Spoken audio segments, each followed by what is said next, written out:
Good morning all. നമ്മുടെ financial പ്ലാനിങ്ങിൽ ഏറ്റവും important ആയിട്ടുള്ള ഒരു പ്ലാനാണ് ടേം ഇൻഷുറൻസ് പ്ലാൻ എന്ന് എല്ലാവർക്കും അറിയാമല്ലോ. അതായത് നമ്മുടെ അഭാവത്തിൽ നമ്മുടെ ലൗഡ് വൺസിന് നമ്മുടെ ആനുവൽ ഇൻകം പ്രൊട്ടക്ട് ചെയ്ത് തരുന്ന രീതിയിലുള്ള പ്ലാനാണ്. അപ്പോൾ നമ്മുടെ ഫിനാൻഷ്യൽ പ്ലാനിങ്ങിൽ ആദ്യം എടുത്തു വെക്കേണ്ട പ്ലാനാണ് ടേം ഇൻഷുറൻസ് പ്ലാൻ.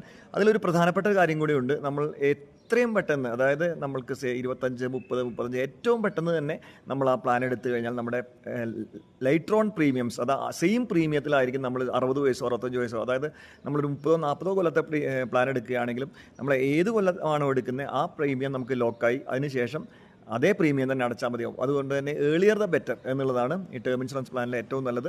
ഏറ്റവും ഫാസ്റ്റ് നമുക്ക് ജോലി കിട്ടി ആദ്യം തന്നെ ചെയ്ത് വെക്കേണ്ട ഒരു കാര്യം ആണ് ടേം ഇൻഷുറൻസ് പ്ലാൻ. ജോലി കിട്ടിയതിന് ശേഷം മാരേജ് ഓർ ചിൽഡ്രൻ ആയി കഴിഞ്ഞാൽ എന്തായാലും നമ്മുടെ പോർട്ട്ഫോളിയോയിൽ ടേം ഇൻഷുറൻസ് പ്ലാൻ ഉൾപ്പെടുത്തണം. ടേം ഇൻഷുറൻസ് പ്ലാനിനെ കുറിച്ച് കൂടുതൽ അറിയാൻ അല്ലെങ്കിൽ കമ്പയർ ചെയ്ത് ടേം ഇൻഷുറൻസ് പ്ലാൻ പർച്ചേസ് ചെയ്യാൻ എനിക്ക് ഈ നമ്പറുകളിൽ വാട്സപ്പ് ചെയ്യാം, എന്നെ വിളിക്കാം. അപ്പോൾ നല്ലൊരു ദിവസം ആശംസിച്ചുകൊണ്ട് നിർത്തുന്നു. Thank you and good day.